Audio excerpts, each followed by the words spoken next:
Sophie Lane stopped screaming when her throat began to burn. The freezer was so cold that every breath stabbed her lungs like broken glass. Frost clung to the metal shelves around her. Boxes of aged beef towered like silent witnesses in the blue-white dark. The emergency light above the door flickered weakly, turning the room into something between a kitchen and a grave. She slammed her palm against the steel door again. "Please!" she cried, but her voice came out thin, cracked, barely human. "Somebody. Please." No one answered. Outside the freezer, the expensive steakhouse continued breathing. Silverware chimed. Rich men laughed over glasses of whiskey. A pianist played something slow and elegant in the dining room, soft enough to make cruelty sound civilized. Sophie pressed her ear against the door. Nothing. Her fingers had gone numb.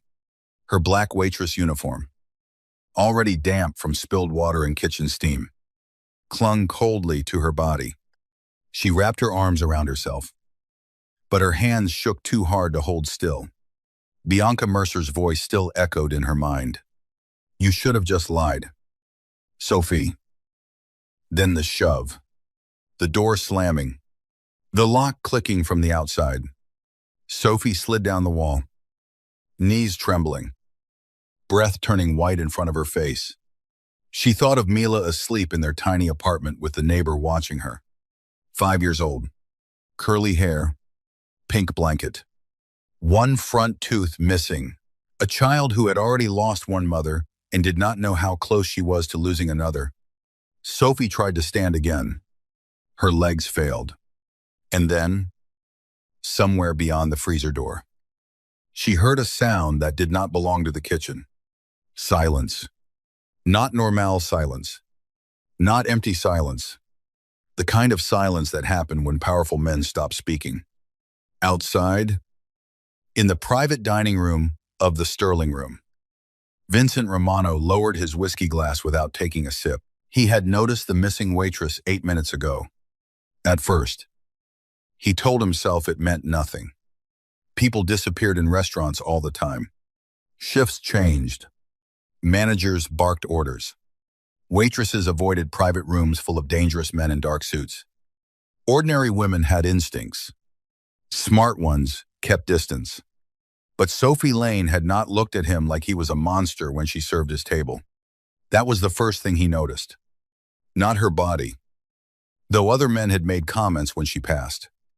Not her plain black uniform, or the soft roundness of her face, or the way she pulled her hair back with a pencil when her clip broke. He noticed her hands. They shook slightly when she poured wine for his men. But she did not spill a drop.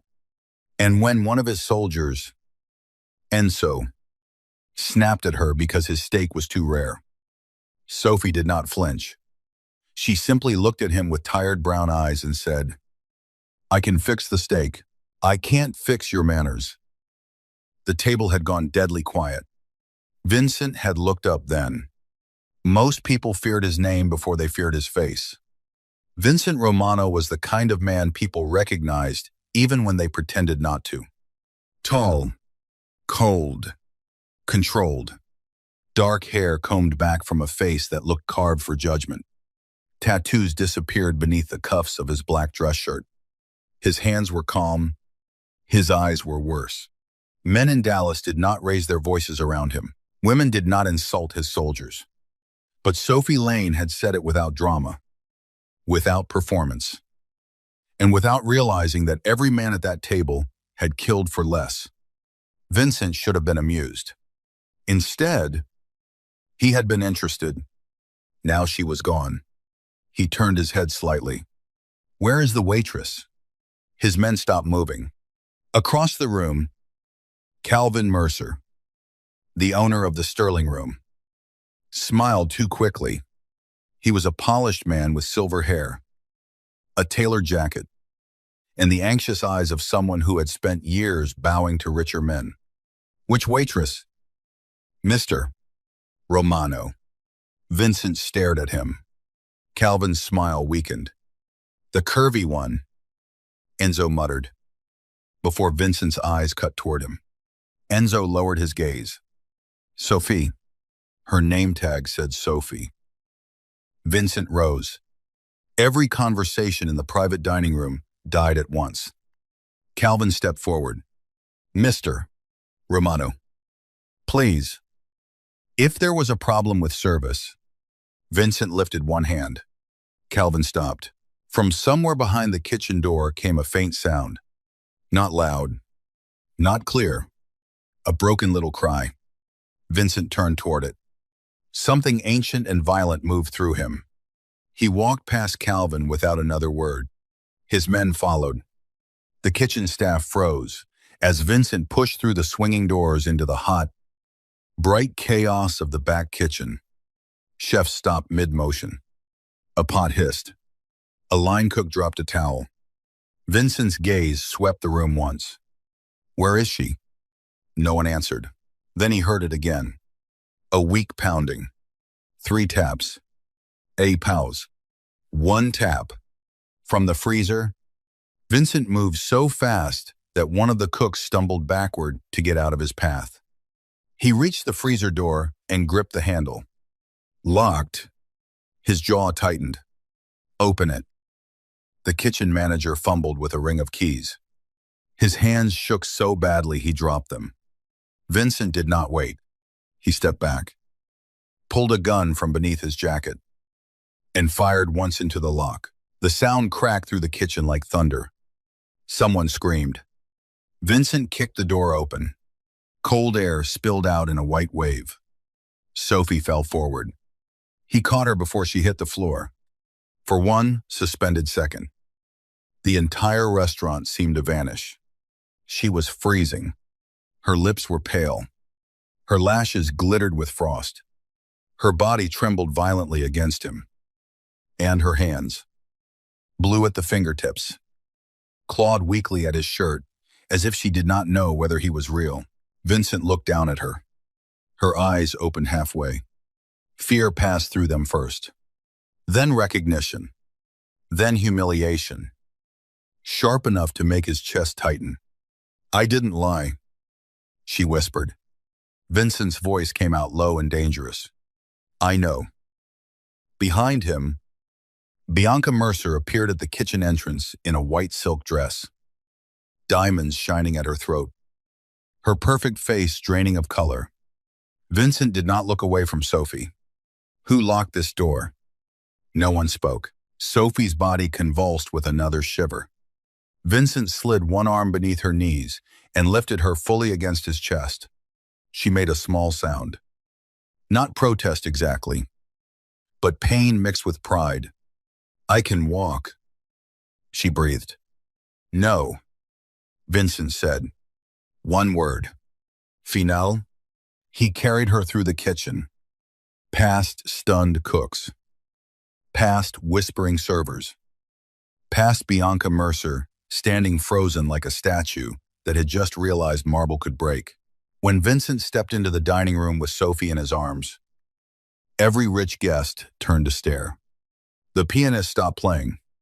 A senator's wife covered her mouth. A businessman slowly stood, then sat back down when he saw Vincent's face. Sophie tried to hide her face against his chest, but Vincent shifted her higher, shielding her from the room with his body. Eyes down, he said. No one understood at first. Then Enzo turned toward the room, hand beneath his jacket. Every guest looked away. Vincent carried Sophie out through the front doors of the Sterling Room into the Dallas night, where rain had begun to fall softly over the black SUVs waiting at the curb. The city glowed gold and wet around them. Sophie heard cameras clicking, phones rising, whispers spreading. The Mafia Boss of Dallas carrying a half-frozen waitress out of a luxury steakhouse. A scandal before midnight. A death sentence before dawn. Vincent lowered her into the back seat of his SUV. He climbed in beside her, not touching her more than necessary, but close enough that his heat reached through the cold trapped in her skin. His driver pulled away. Sophie looked toward the restaurant shrinking behind them. My job, she whispered. Vincent turned to her slowly. She hated the softness that cracked her voice. I need that job. A muscle moved in his jaw. You nearly died in that kitchen. I know. And you are worried about a paycheck? She looked at him then. Really looked at him. Frost still melting on her lashes. I'm worried about rent, groceries, daycare. A little girl who asks me every morning if I'll come home after work. Vincent went still. There were few things in the world that could surprise him. A waitress with frostbitten fingers and pride in her throat did. You have a daughter. Sophie hesitated. Not because she was ashamed. Because the world was crueler to women who had something to lose. My niece, she said finally. Mila, my sister died 2 years ago. I'm all she has. Vincent looked away first. Outside. Rain ran down the tinted windows in silver lines. Dallas blurred into neon and headlights. His men spoke quietly in the front seats. But Vincent heard none of it. He was thinking about the freezer door, about Bianca Mercer's face, about Sophie whispering, I didn't lie, and about the fact that the hidden camera he had installed in the Sterling Room's kitchen 3 weeks ago had gone dark exactly 12 minutes before Sophie disappeared. That was not coincidence. That was war. The doctor who treated Sophie did not work in a hospital. He worked out of a private clinic behind an unmarked door on the 32nd floor of a glass tower downtown. The waiting room had no magazines. The nurses did not ask questions. The windows looked out over Dallas like the city belonged to whoever could afford the view. Sophie sat on the examination table wrapped in heated blankets. Her hands submerged in warm water while the doctor checked her pulse. Vincent stood by the window. He had not left. That bothered her more than it should have. She knew men like him existed in stories people told quietly. Men who owned judges, frightened politicians, and made other powerful men laugh too loudly in their presence. Vincent Romano did not look like a man who belonged in a clinic with a half-frozen waitress. He looked like a storm forced into a suit.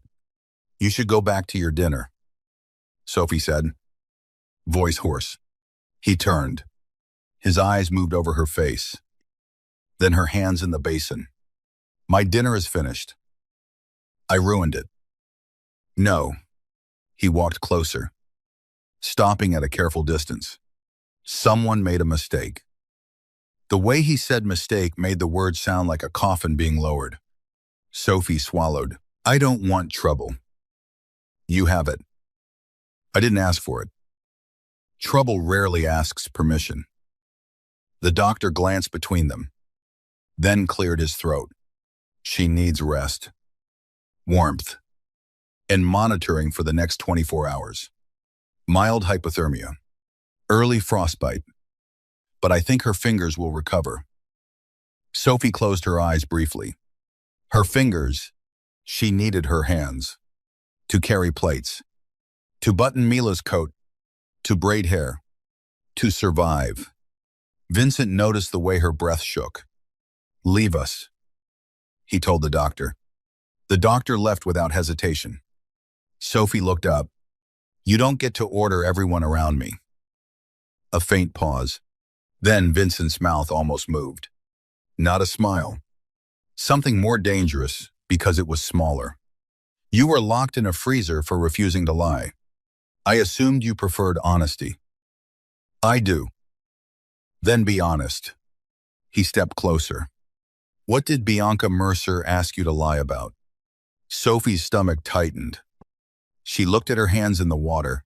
The truth sat cold inside her. Almost as cold as the freezer. She asked me to say, I saw one of the busboys go into your private room while your men were outside. Vincent's expression did not change, but the room seemed to... Which busboy? Matteo. Nina then. He sends money to his mom in El Paso. He was washing glasses all night. And why would Bianca want him blamed? Sophie took a breath. Because someone did go into your room. Vincent was silent. Sophie looked up. It was her. The rain hit the windows harder. Vincent's eyes sharpened. She went in while the owner distracted your man at the bar. Sophie continued. She came out with a black envelope under her clutch. I didn't know it was yours. I only knew she looked scared. Then she told me if anyone asked. I saw Matteo near the room.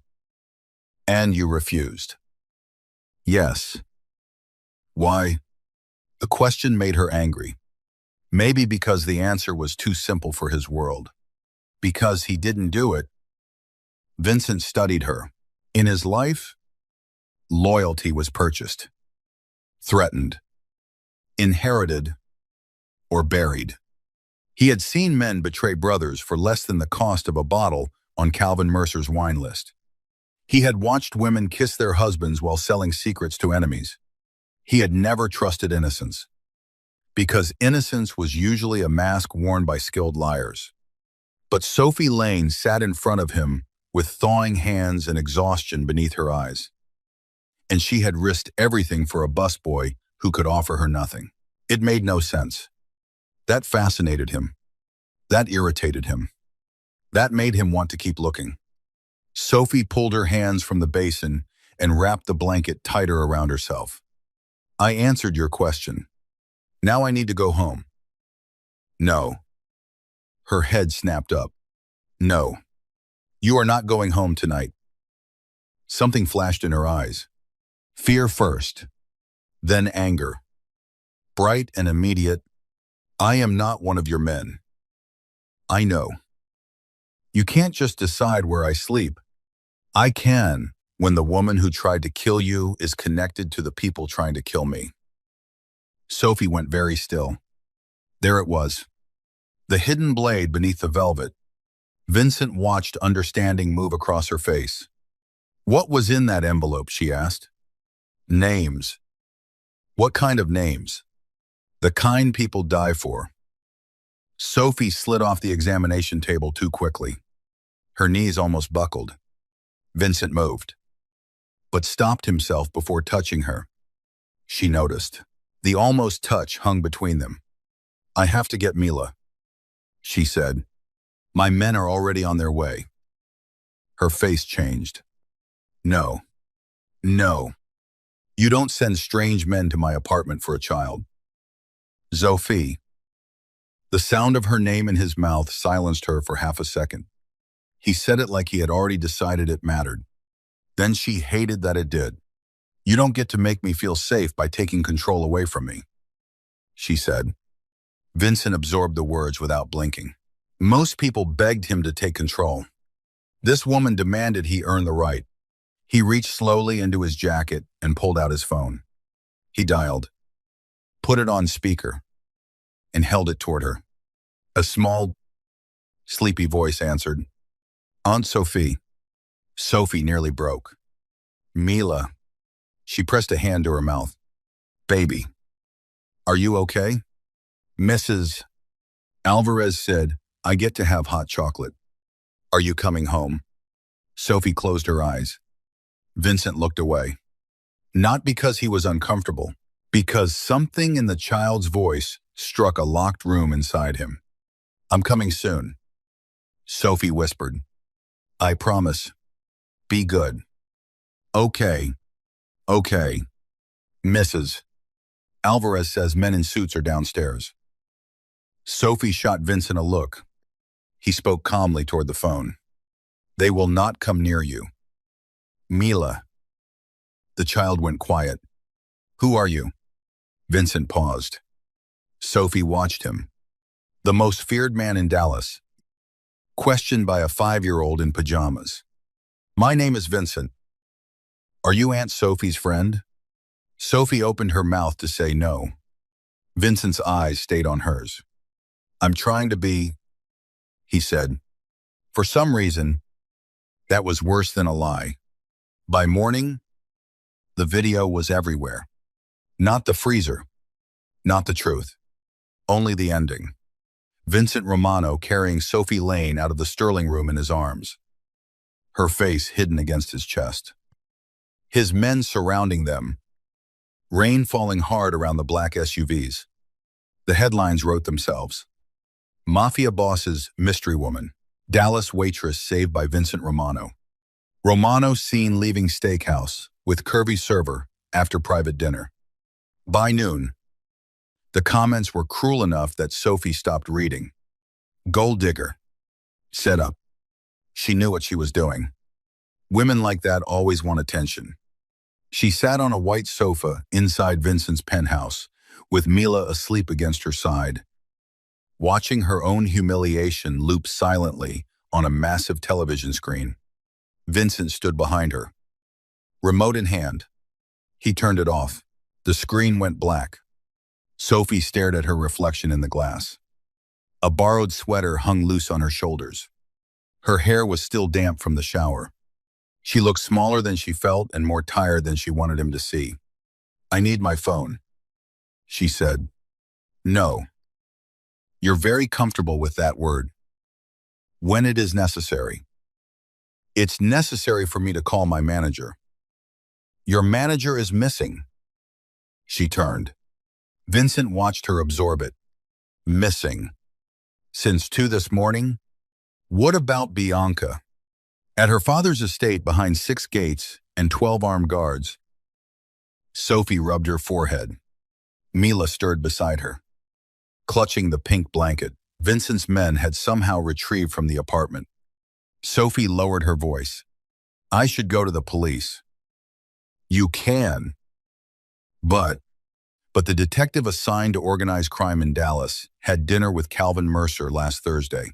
The judge who signed the Mercer liquor license renewal plays golf with Bianca's fiancé's father.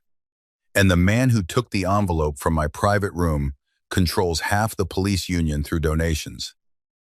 Sophie looked at him coldly. "So the law belongs to whoever pays more." Vincent's face remained calm. "In Dallas, usually." "You say that like it doesn't bother you." "It bothers me when my enemies buy what should already belong to justice." Sophie almost laughed, but there was no humor in it. "You're a criminal." "Yes." The honesty disarmed her. Most men like him would have dressed the truth in nicer words. Businessman, investor, family man, protector. Vincent Romano simply stood in a penthouse above the city and confessed without apology. "Then why should I trust you?" she asked. He came around the sofa, stopping in front of her. "Not too close. Never too close unless danger required it." "You shouldn't." The answer made her blink. His eyes held hers. "But you should trust that I hate betrayal more than I want your obedience." The silence after that felt too intimate. Sophie looked away first. Across the room, Mila woke and sat up. Her curls were flattened on one side, cheeks warm from sleep. "Is this a castle?" Vincent turned. "Sophie A. Seahead." "No, baby. It's just an apartment."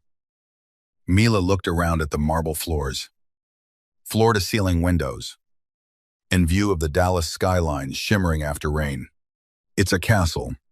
Vincent's men pretended not to hear. One of them, a huge soldier named Rocco, looked emotionally unprepared for the pink blanket. Mila pointed at Vincent. "Are you the king?" Sophie choked softly. Vincent stared at the child. Then, very calmly, he said, "No." Mila thought about it. "You look like the bad king in cartoons." No one breathed. Sophie closed her eyes. "Mila." For the second time in 12 hours, Vincent almost smiled. "Smart girl." That afternoon, Vincent showed Sophie the hidden room. It was behind a wine wall in his penthouse, accessible only by his palm print. Sophie did not want to enter, which was exactly why she forced herself to walk inside. The room was dark, lined with screens. Security footage played silently from different locations across Dallas. Warehouses, restaurants, parking garages, hotel corridors. The Sterling Room kitchen before the camera went dark. Sophie's stomach turned when she saw herself on one of the screens, carrying plates, smiling at customers who did not smile back, standing near the private dining room with a tray balanced on one hand. "You were watching me?" she asked. Vincent heard the accusation beneath the words. He deserved part of it. "The restaurant," he said. "Not you. But I'm on the screen. You work there. That doesn't make it better." "No," he admitted. "It doesn't." She looked around the surveillance room, pulse quickening. What is this place? A map of betrayal. He moved to the central screen and rewound footage from the previous night. Sophie watched Bianca approach the private room. Calvin Mercer intercepted Enzo at the bar. The hallway camera flickered once. Then Bianca slipped inside. When she emerged, she held her clutch too tightly. Sophie folded her arms around herself. "Where's the footage of her locking me in?" Vincent's jaw hardened. The kitchen camera died 90 seconds before it happened. Convenient. Professional. She looked at him. "So this was planned?" "Yes." "Not just Bianca being cruel." "She is cruel. But cruelty is rarely organized. This was..." Vincent switched screens. A photo appeared. Bianca Mercer standing beside a handsome blonde man in a white dinner jacket. His hand rested at the small of her back. His smile was charming in the way knives were shiny. "Luca Carbone," Vincent said. "Heir to the Carbone family out of New Orleans. They have been trying to move into Dallas for 2 years. Sophie stared at the photo. Bianca's fiancé. Are publicly. He is a shipping investor. Privately, he sells loyalty by the pound and buries what he can't buy. And she's helping him. She thinks she's going to be his queen." Sophie's eyes moved back to Vincent. What was in the envelope? "This time," he answered, "proof that someone inside my family gave the Carbones the route of my brother's convoy 6 months ago." The room seemed to lose oxygen. Sophie's anger softened before she could stop it. "Your brother died." Vincent did not look at her. He was 28. He trusted easily.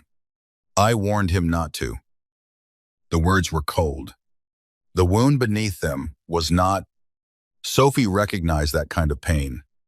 The kind folded so tightly into a person that it became posture. "I'm sorry," she said. Vincent's gaze cut back to her, sharper than before, as if sympathy was an intrusion. "Don't be." "Why?" "Because if you pity me, I might start believing I deserve something gentler." Sophie had no answer for that. For a moment, there was only the hum of machines and Mila's laughter faintly echoing from the living room, where Rocco had apparently been defeated by a coloring book. Then Sophie noticed another screen, a still image of her apartment building. She stepped toward it. Vincent's expression changed. Too late. Her face closed. "You're watching my home. For protection. You put cameras outside my apartment. After last night." "How many?" "4. Inside." "No." The answer came fast. Hard. Absolute. Sophie believed him. She hated that too. "You don't get to invade my life and call it protection." Vincent moved closer, his voice low. "The Carbones know your name. Because of you." "Yes." The admission landed between them. He did not excuse it, did not soften it, did not lie. Something about that made Sophie angrier, because it gave her nowhere to put her fear. "My life was hard before you walked into it," she said, "but it was mine." Vincent's eyes stayed on her face. "And if I leave you alone, they will take it from you. Then tell me how to survive without becoming yours." For the first time, Vincent had no immediate answer. The word yours hung in the room. Possessive. Dangerous. Unwanted. Not entirely untrue. His phone buzzed. He looked down. Read the message. And his expression became stone. What Sophie asked. He turned the screen toward her. A photo had been sent from an unknown number. Mila at the playground 2 days earlier. Before Sophie had ever met Vincent. Zoomed in. Watched from a distance. Under it were 5 words. The waitress should have lied. Sophie's knees weakened. Vincent caught her elbow. This time, she did not pull away immediately.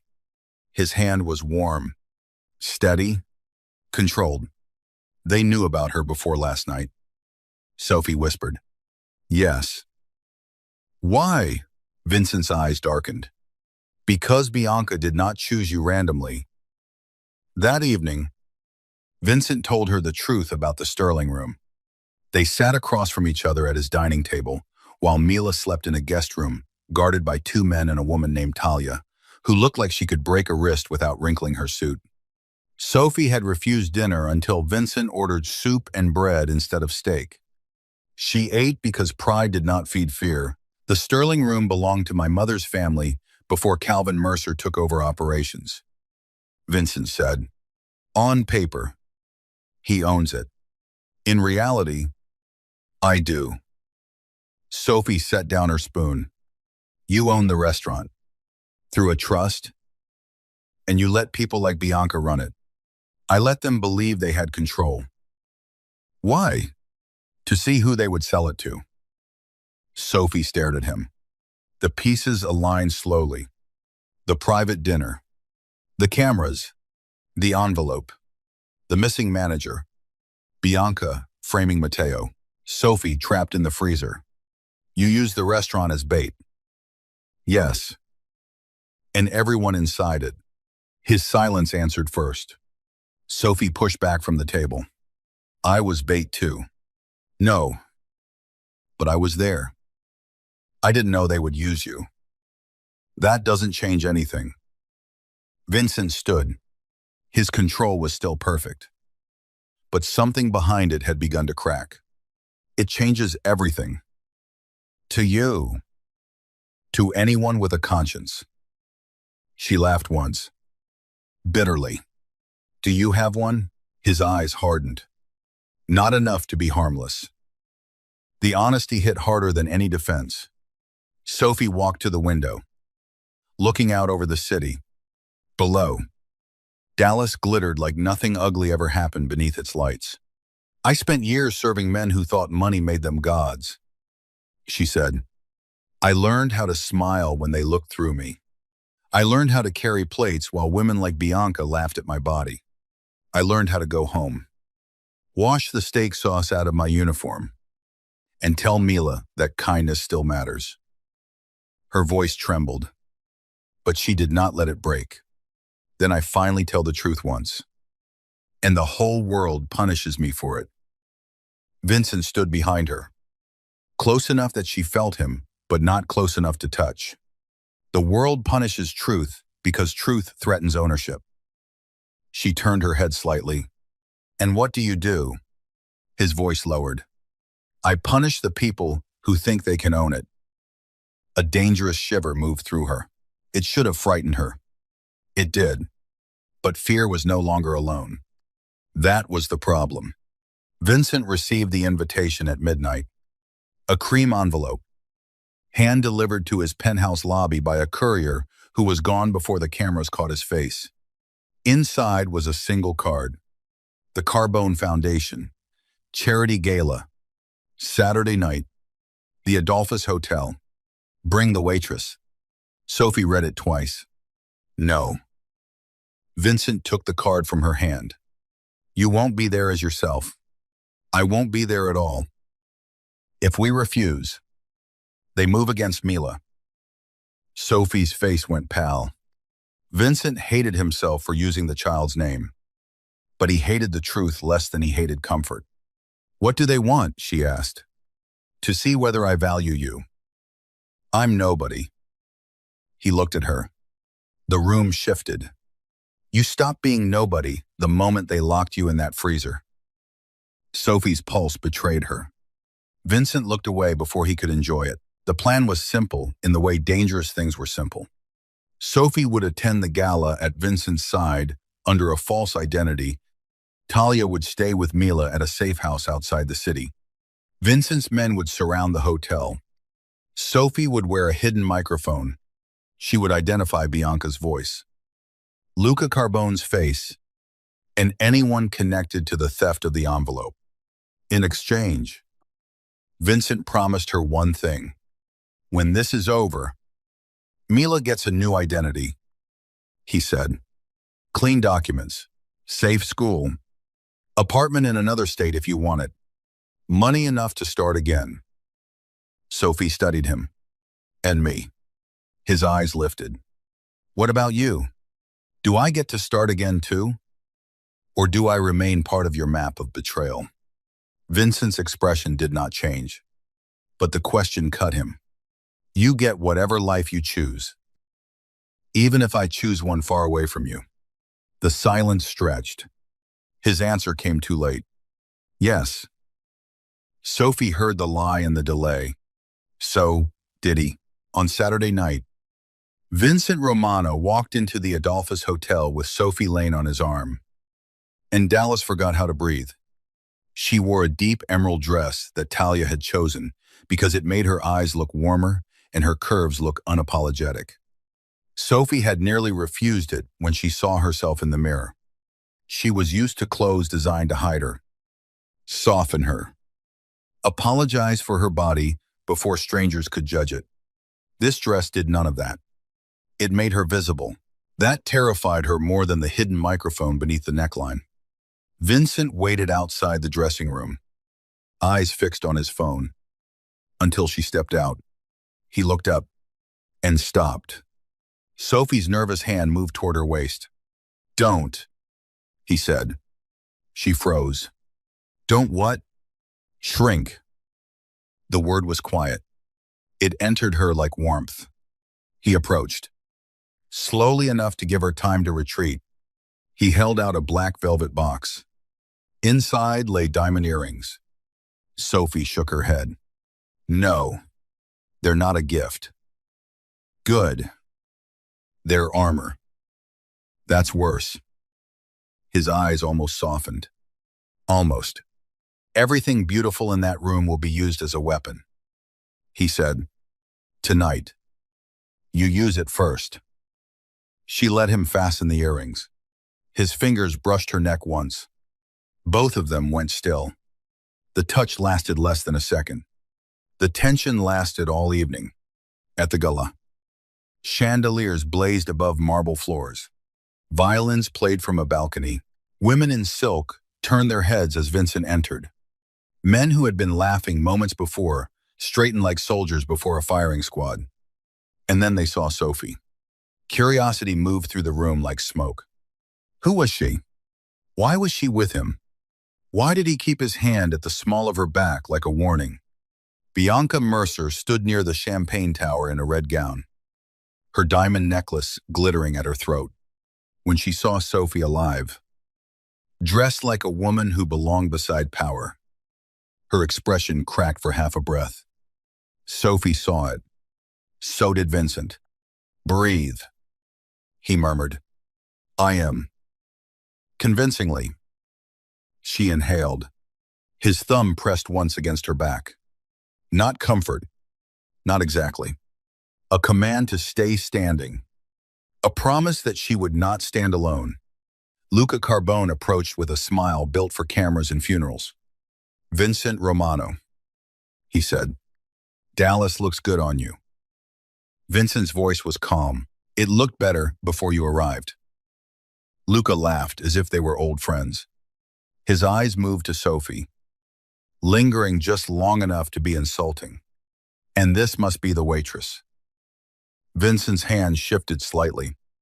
Every man behind him noticed. Sophie felt the room tense. But before Vincent could speak, she did. And you must be the man who needs women to do his stealing. The silence was instant. Bianca's champagne glass froze halfway to her lips. Luca's smile sharpened. Vincent looked at Sophie. Not angry, fascinated, dangerously proud. Luca leaned closer. Careful? Sweetheart, this room is full of people who bite. Sophie held his gaze, even as fear crawled up her spine. I work in restaurants. I know rats when I see them. One of Vincent's men coughed into his fist. Vincent did not smile, but his eyes warmed in a way that felt more intimate than touch. Across the room, cameras flashed. By morning, the city would have another headline. Vincent Romano brings mystery waitress to mafia-linked gala. But tonight, the scandal served a purpose. People watched Sophie. And because they watched Sophie, they failed to notice Talia moving along the balcony above them, photographing every man who reacted when Luca whispered the word freezer. The first shot came during the charity auction. Not a gunshot, a camera flash. Then another. Then a scream. A massive screen behind the stage flickered, glitched, and changed from donor names to security footage. Sophie's apartment building. Mila's school. Mrs. Alvarez's front door. Sophie went cold. Vincent saw her face and turned just as Luca's voice echoed through the speakers. Some women are born to serve. Some forget their place when dangerous men look at them. The room erupted in whispers. Sophie could not move. The screen changed again. A video of her from the Sterling room, carrying plates, bending to pick up a dropped napkin while Bianca and her friends laughed. Then a still image of Vincent carrying her from the restaurant. Text appeared beneath it. Romano's weakness. Vincent's face became unreadable. That frightened Sophie more than anger would have. He removed his jacket and placed it around her shoulders before stepping in front of her, blocking the room's view. Look at me, he said. She could barely hear him over the noise. Vincent, look at me. She did. His eyes held her in place. They want you ashamed. Her breath shook. They know about Mila. They know what I allowed them to know. She flinched. Wrong words. He saw it immediately. But before he could repair the damage, the ballroom lights cut out. The world plunged into darkness. Screams rose. A body slammed into Sophie from the side. Vincent caught her waist and pulled her down behind an overturned banquet table as glass exploded above them. His body covered hers, hard and warm and terrifyingly steady. Men shouted. Women cried. Shoes scraped over marble. Sophie's cheek pressed against his chest. She heard his heartbeat. Calm. Too calm. You're okay, he said against her hair. I'm not. You're alive. The rest can wait. Something in her broke open at that. Not love. Not trust. Something more dangerous because it was need. Vincent lifted his head, issued orders in Italian, and his men moved like shadows around the ballroom. No wild panic, no wasted violence, just precision. A man rushed towards Sophie from the dark. Vincent turned and struck him so fast. Sophie barely saw the movement. The man hit the floor and did not get up. Sophie stared. Vincent looked back at her. There was blood on his knuckles, but none on his face. His breathing had not changed. You should be afraid, he said. I am. Good. He reached for her hand. She took it. They escaped through the service corridor. Vincent's jacket still around her shoulders. Her emerald dress torn at the hem. Sirens screaming somewhere outside. In the hotel kitchen, between stainless steel counters and stacks of plates, they nearly collided with Bianca Mercer. She was crying, or pretending to. Sophie, Bianca gasped. Thank God. I was looking for you. Vincent raised his gun. Bianca stopped. Sophie stepped out from behind him. No, you weren't. Bianca's face shifted. The helpless mask slipped just enough to reveal the ugly thing beneath. You have no idea what you're in the middle of. I know you locked me in a freezer. Bianca's eyes glittered. You should have stayed there. Vincent moved. Sophie grabbed his arm. Don't. He looked at her hand on him. Then her face. She tried to kill you. And I want her alive enough to tell the truth. Bianca laughed, sharp and shaking. Truth. Men like him don't want truth. They want useful women. That's all you are. Sophie. Useful. Soft. Grateful. Easy to control. Sophie stepped closer. Vincent let her. That's what you never understood. Sophie said quietly. I wasn't kind because I was weak. I was kind because I refused to become someone like you. For 1 second, Bianca looked genuinely wounded. Then her hand moved toward her clutch. Vincent fired. Not at her. At the tile beside her foot, Bianca screamed and dropped the clutch. A small transmitter skidded across the floor. Vincent's men seized her before she could run. Sophie looked at the transmitter, then at Vincent. She was broadcasting the whole time. Vincent's face darkened. Yes. Who was listening? His phone rang. Unknown number. He answered. Luca Carbone's voice came through. Smooth as poison. Touch Bianca. And the little girl disappears. Sophie stopped breathing. Vincent did not move. Luca, he said softly. You have 10 seconds to convince me you are not already dead. Luca laughed. Check your safe house. The call ended. The drive to the safe house became a blur of rain, sirens, and Sophie's pulse roaring in her ears. Vincent made calls. His voice stayed controlled. That control became unbearable. Sophie sat beside him in the SUV, gripping Mila's pink hair ribbon in her fist. You said she was safe. Vincent looked at her.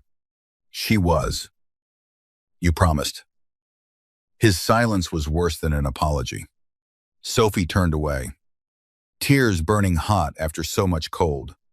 I trusted you. Vincent's hand flexed once against his knee. Those 3 words did what bullets rarely could. They hurt him. The safe house was not burning when they arrived. That was the first mercy. The second was Talia, alive but injured, sitting on the front steps with a gun in her lap and murder in her eyes. The third mercy did not come. Mila was gone. Sophie made a sound Vincent would hear for the rest of his life. Not a scream. Not a sob. A small, broken denial. He reached for her. She shoved him away. Don't touch me. He stopped. Rain fell between them. Around them. His men searched the house, checked cameras, gathered shell casings, whispered updates. Vincent heard none of it clearly.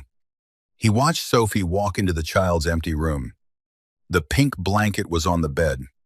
One of Mila's shoes lay near the closet. Sophie picked it up and held it against her chest. Vincent stood in the doorway. For the first time in years, he did not know where to put his hands. I will get her back, he said. Sophie turned. Her eyes were devastated, but not weak. Do not make me another promise you can't keep. He accepted that like a sentence. Then she said something worse. I should have lied. Vincent's face changed. No. If I had lied for Bianca, none of this would have happened. No. My niece would be asleep right now.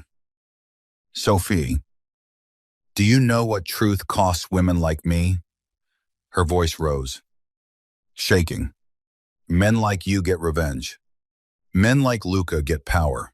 Women like Bianca get protection from rich fathers. Women like me lose jobs. Almonds. Children. We pay for everyone else's wars. Vincent stood completely still. Because she was right, and because he loved her, The realization did not arrive gently. It entered him like a blade. Not soft, not sweet, not the kind of love poets ruined with flowers. This was darker, sharper, a vow forming in bloodless silence. He had been fascinated by her honesty, then protective of her courage, then furious at the world for touching her.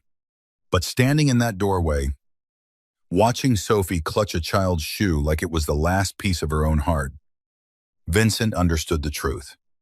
If the world took Sophie Lane from him, he would burn the world down and still consider it mercy. He stepped back, not because he wanted distance, because if he stayed, he would touch her. And she had told him not to.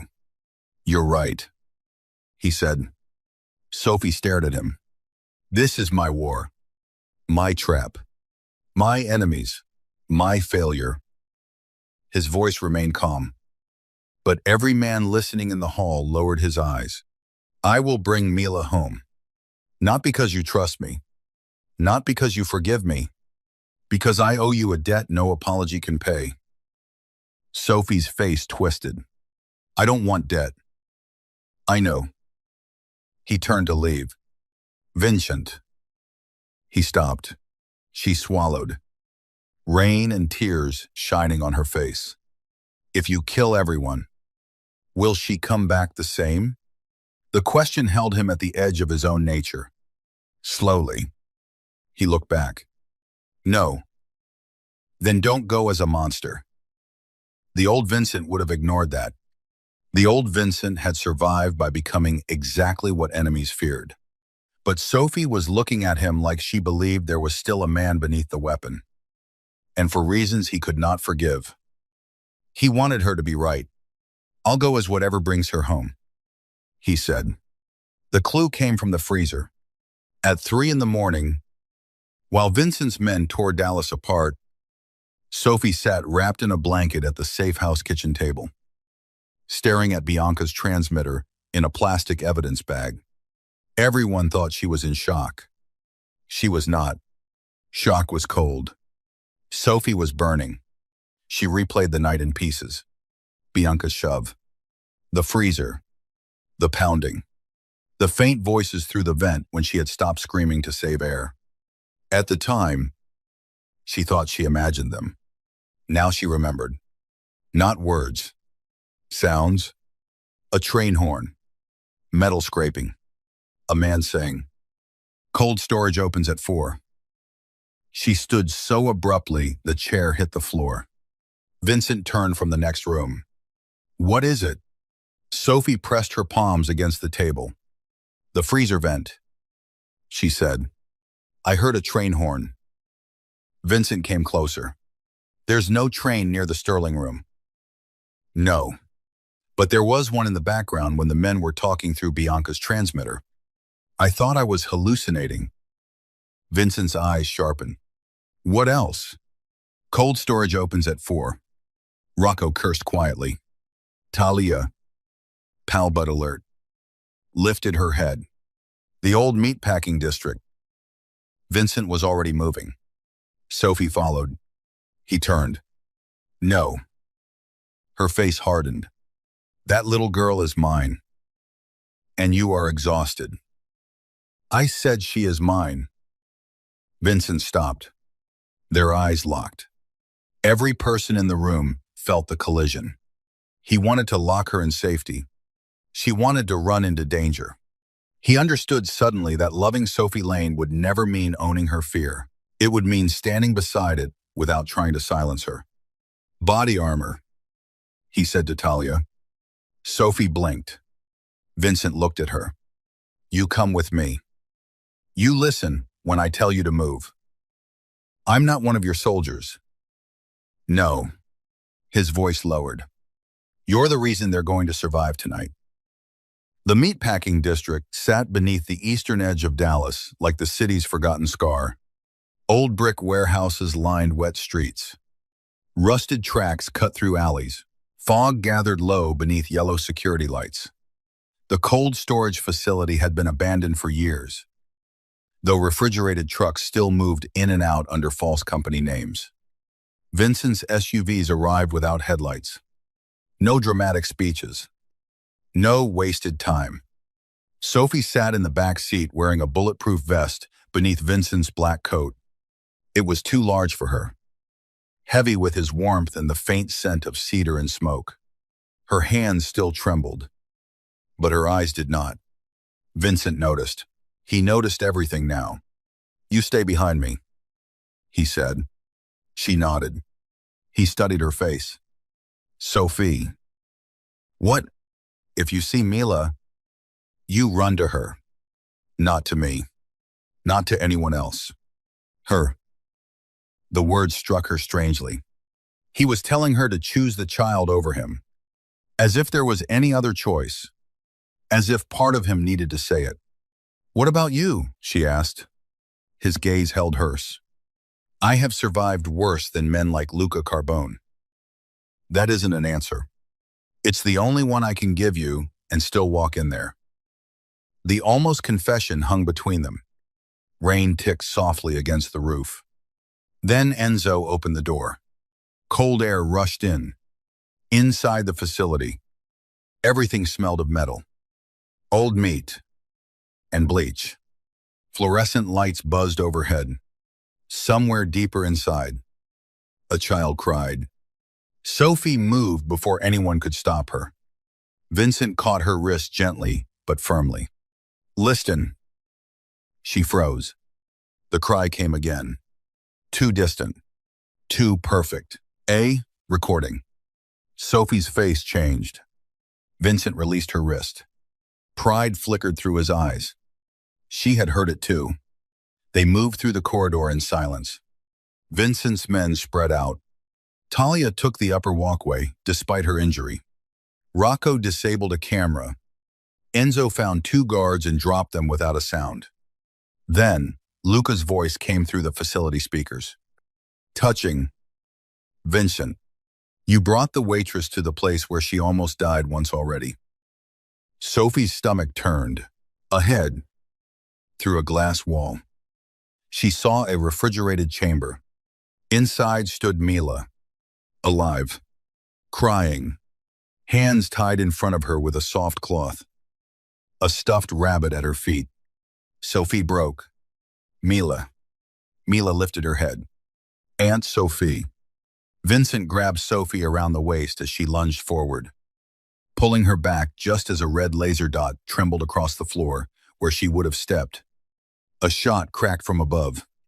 Glass shattered. Vincent spun, shielding her with his body as fragments rained down. His men returned fire. The chamber door remained locked.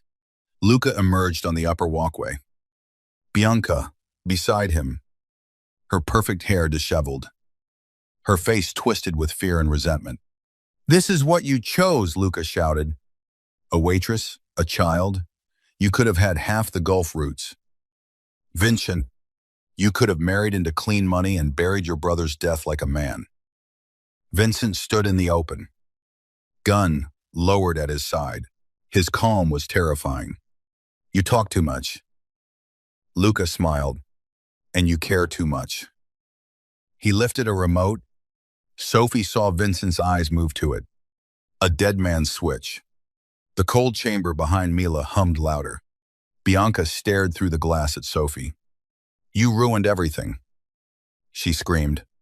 "He looked at you like you mattered." Sophie, shaking with terror, stepped beside Vincent. He glanced at her. She did not move behind him. "Not this time." "No," Sophie said, voice trembling but clear. "You ruined everything because you thought being wanted was the same as being loved." Bianca flinched. Luca rolled his eyes. "Enough." He pressed the remote halfway. The chamber temperature display began dropping. Mila cried harder. Sophie's breath vanished. Vincent raised his gun. Luca shook his head. "Shoot me." And the door stays sealed. She freezes while you prove how dangerous you are. The world narrowed. Sophie stared at the chamber door. The keypad. The emergency release behind a locked side panel. The old restaurant freezer had a safety latch inside, but someone had disabled it. Here, the safety release was external, painted red, covered by a steel guard. She looked at Vincent. He saw the thought before she spoke. No. I can reach it. No. You keep him talking. No. Vincent. His name and her voice did something fatal to him. Not because it was soft, because it trusted him enough to argue, I can do this. She said. His eyes burned into hers. For 1 second, the entire war paused between them. Then he gave the smallest nod. Sophie moved. Not fast at first. Not obvious. She stumbled as if overwhelmed. One hand against the wall. Bianca laughed. Luca barely looked at her. To them, she was still the waitress. Still the soft body in the uniform. Still the woman who could be humiliated. Locked away. Dismissed. Vincent stepped forward, drawing Luca's attention. My brother trusted someone in my family. Vincent said, You didn't kill him alone. Luca smiled slowly. At last. Pride betrayed him. No, he said. I didn't. Vincent's eyes went dead. Who? Luca leaned against the railing. Ask your uncle. A flicker passed across Vincent's face. Sophie saw it even from 10 feet away. Betrayal. Not surprise. Worse. Confirmation. His uncle. Sal Romano.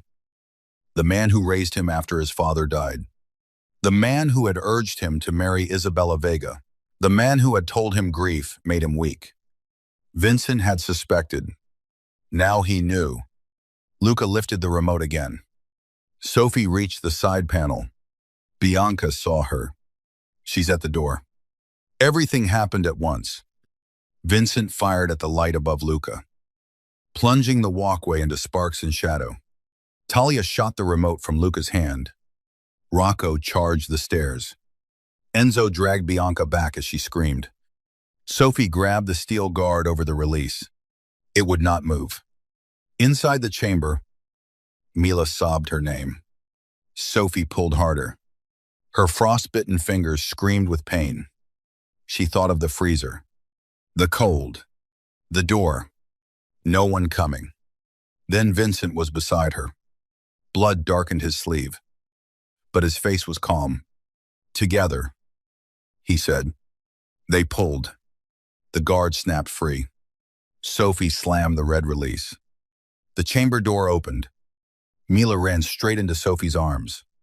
Sophie dropped to her knees and held the child so tightly, both of them sobbed. Vincent stood over them, gun in hand, body angled between them and the room. Luca Carbone tried to crawl toward the fallen remote. Vincent walked to him. Sophie covered Mila's ears. She did not watch. But Vincent did not kill him. Not there. Not in front of Mila. He crouched beside Luca and spoke too softly for anyone else to hear.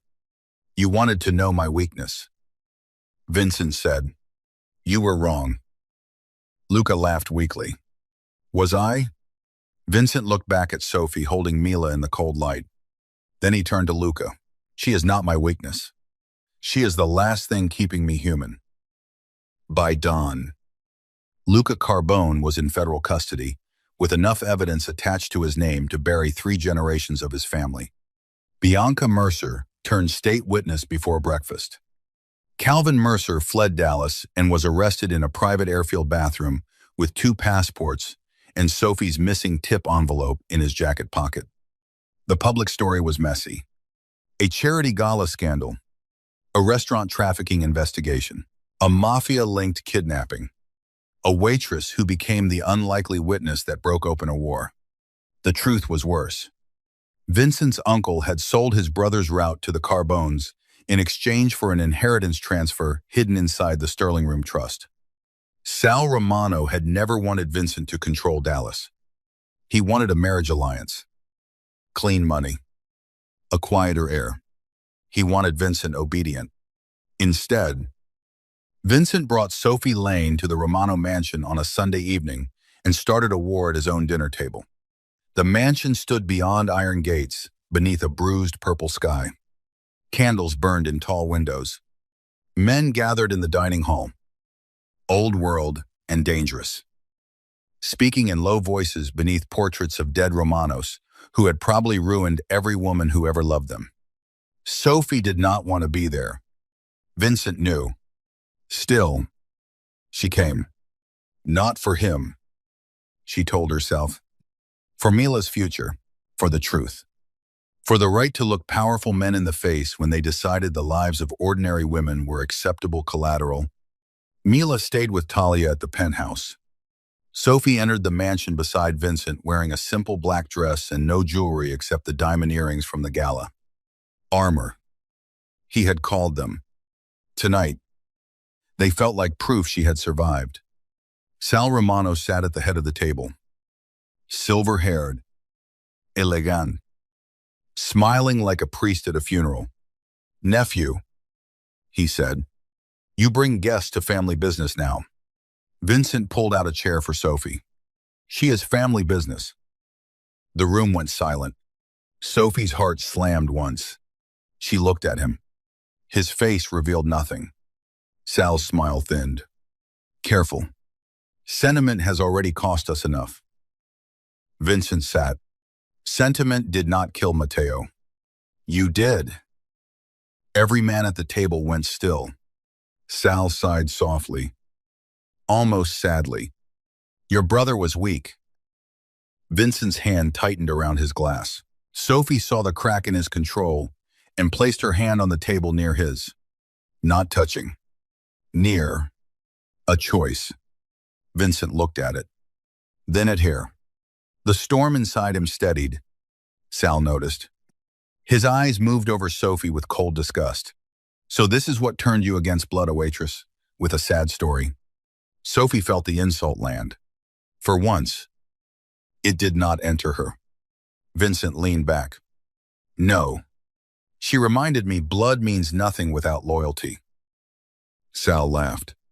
"You think she loves you? She fears you. Women like her cling to power because life gave them none."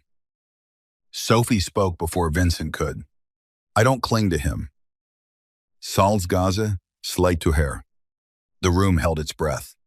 Sophie's voice did not shake. "I've been afraid of him, angry at him, protected by him, betrayed by his secrets. But I do not cling." Vincent watched her like she had become the only light in the room. Sal smiled cruelly. "And what do you do?" "Miss Lane." Sophie looked at Vincent. Then back at Sal. "I stand. A small thing. A devastating thing." Vincent rose. "Esu. Do I?"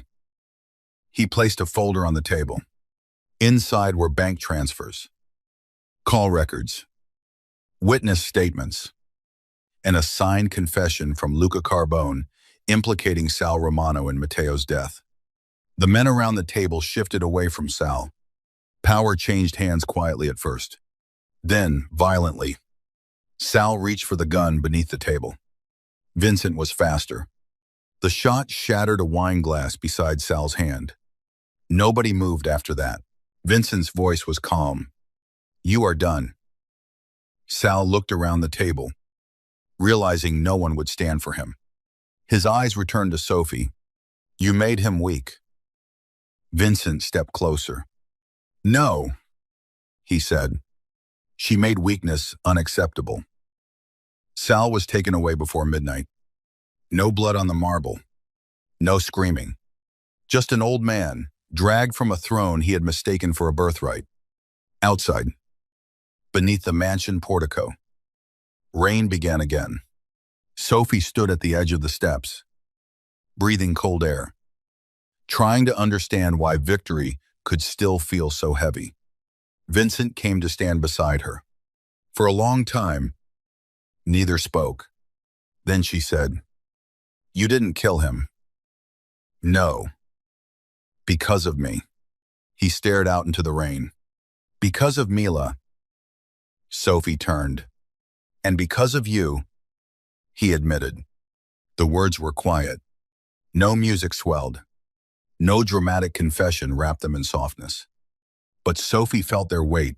Vincent Romano had changed the shape of his revenge because she asked him not to become a monster. That was not romance in the easy sense. It was more dangerous. It meant she mattered inside the part of him that made final decisions. I don't know what to do with that, she whispered. His gaze lowered to her mouth, then rose again. He stepped closer. Slowly.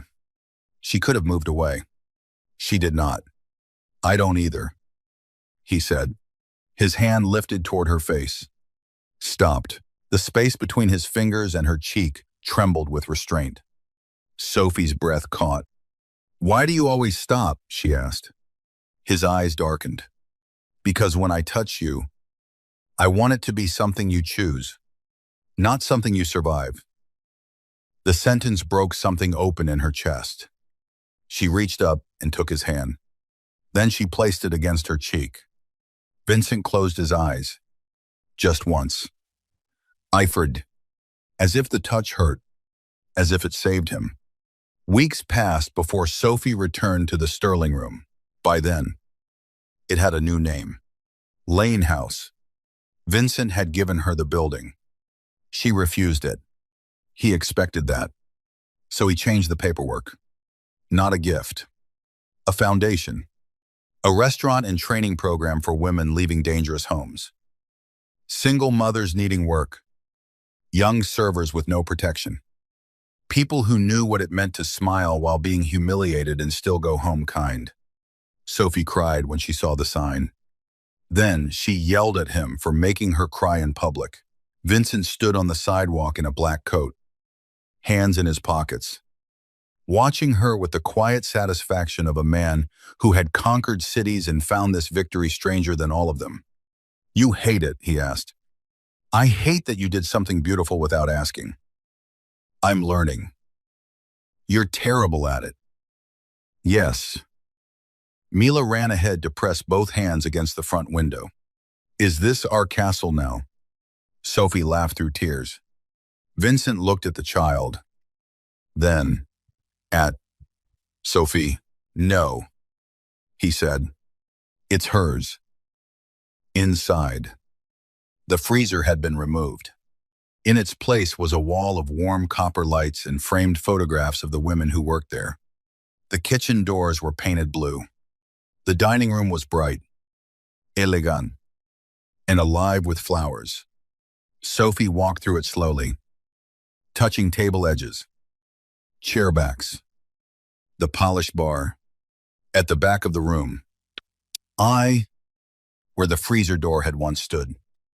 Vincent had placed a small brass plaque. No one gets locked away here. Sophie stared at it. Her vision blurred. Vincent stood behind her. Silent. You remembered, she whispered. I remember everything about you. The words should have frightened her. Maybe they did. But fear had changed. It was no longer the terror of being trapped. It was the trembling edge of being seen too completely. That night, Lane House opened quietly. No press. No politicians. No men who laughed too loudly at women carrying plates. Just staff, family, and a few guests who had earned the right to sit at Sophie's tables. Near closing, Sophie found Vincent alone in the kitchen. He stood where the freezer had been.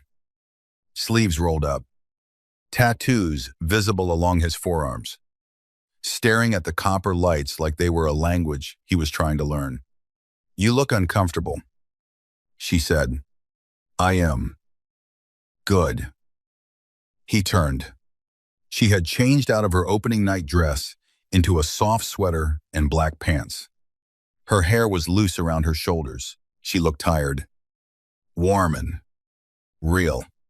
His favorite version of beautiful. I have something for you, he said. Sophie immediately narrowed her eyes. If it's another building, I'm throwing bread at you. It isn't a building. He reached into his pocket and took out a key. Not gold. Not diamond. A simple brass key on a plain ring. Sophie looked at it. What is that? The last key to my house. She went still. Vincent held it out but did not step closer. I have given keys to men who would die for me. Men who fear me. Men who obey me. But never to someone who can leave whenever she wants. Sophie's throat tightened. Vincent, I'm not asking you to move in. I'm not asking you to become part of my world before you decide it won't destroy yours. I'm giving you a way in and a way out. Her eyes filled. He continued, voice low. You once asked how to survive without becoming mine. She remembered. Every word. His gaze held hers. This is my answer. Don't become mine. Choose me. Every day you want to. And on the days you don't, use the key to walk away. A tear slipped down her cheek. Vincent did not wipe it away. Not until she nodded. Then his thumb brushed the tear from her skin with a tenderness so controlled it almost broke her. What if I'm scared? She whispered. You will be. That's not comforting. I won't lie to you. She laughed softly through tears. No, you never do. His hand remained near her face. This time, he did not stop because of fear. He stopped because the choice belonged to her. Sophie rose on her toes and kissed him. The first kiss was not gentle. It was not sweet enough to be simple. It carried the freezer, the rain, the gala, the cold storage room, the child's shoe, the mansion, the almost touches, the anger, the trust rebuilt in fragments, sharp enough to cut them both. Vincent held himself still for half a second. Then his control broke carefully. One hand slid to her waist. The other cupped the back of her head. He kissed her like a man who had spent his life refusing hunger and had finally found something worth starving for. When they parted, Sophie rested her forehead against his chest. His heart was not calm now. She smiled. Your heart is racing. Vincent's arms tightened around her. It knows who it belongs to. Outside, Dallas glittered beneath a clean night sky. Black SUVs waited at the curb. Engines low. Shadows patient. Inside Lane House, Mila slept in a booth under Talia's watch. A pink blanket tucked beneath her cheek. Rocco quietly washed dishes because Mila had declared him too big to be useless. Enzo argued with a dishwasher and lost. And in the warm kitchen where Sophie Lane had once nearly died, Vincent Romano held her like a vow. Months later, people in Dallas still whispered about the night the Mafia Boss heard a waitress crying behind a freezer door. Some said she changed him. Some said he saved her. The truth was more complicated. Sophie had not made Vincent harmless. Love did not turn dangerous men into saints. But she had taught him that power without tenderness was just another locked door. And Vincent had not made Sophie fearless. Love did not erase the memory of cold steel, cruel laughter, or the sound of a child crying behind glass. But he had stood beside every fear until it learned his name. On the first anniversary of Lane House, Sophie stepped outside after closing and found Vincent waiting in the rain. Not inside the SUV, outside it. No umbrella. Black shirt damp at the shoulders. Tattoos visible beneath rolled sleeves. Hair wet from the storm. A feared man standing beneath a street lamp like a ghost from the night everything began. Sophie crossed her arms. You know we have a perfectly good doorway. I know. You're getting soaked. Yes. Are you being dramatic? His mouth almost curved. I was remembering. She softened. The rain painted silver lines down the windows behind her. What?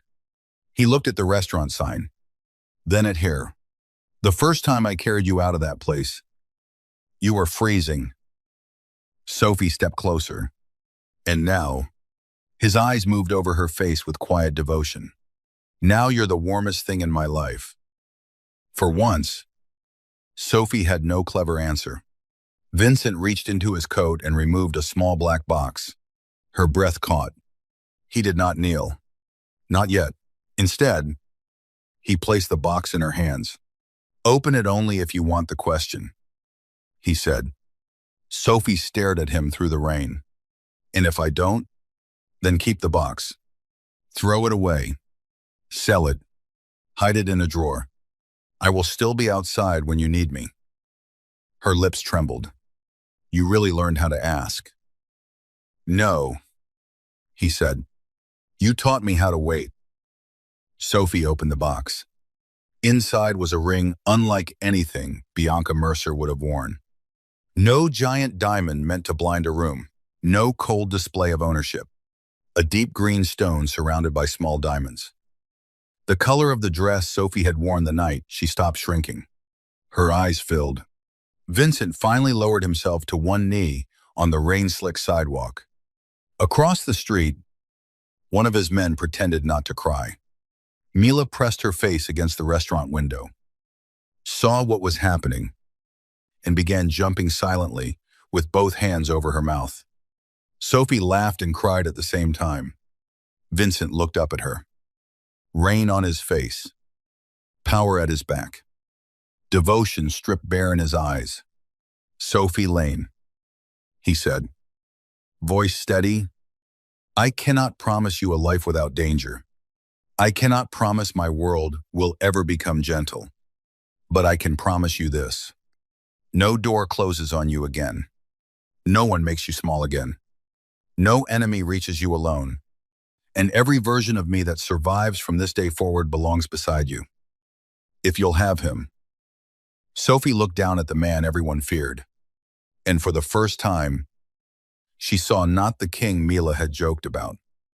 Not the monster Dallas whispered about. Not the weapon his enemies had created. She saw the man who had heard her cry when no one else listened. The man who had learned to stop before touching her. The man who had chosen mercy in front of a child. The man who waited in the rain with a key, a ring, and a heart he barely knew how to offer. Yes, she whispered. Vincent closed his eyes. The city did not explode. The world did not soften. The rain kept falling. But when he slid the ring onto Sophie's finger, every black SUV on the street flashed its headlights once. And Mila burst through the restaurant door screaming, Aunt Sophie is the queen now. Sophie laughed as Vincent stood and pulled both of them into his arms. For one perfect moment, there was no freezer, no betrayal, no cold room waiting in the dark. Only rain, warm light, a little girl laughing, and a dangerous man holding the woman who had turned his empire into something worth saving.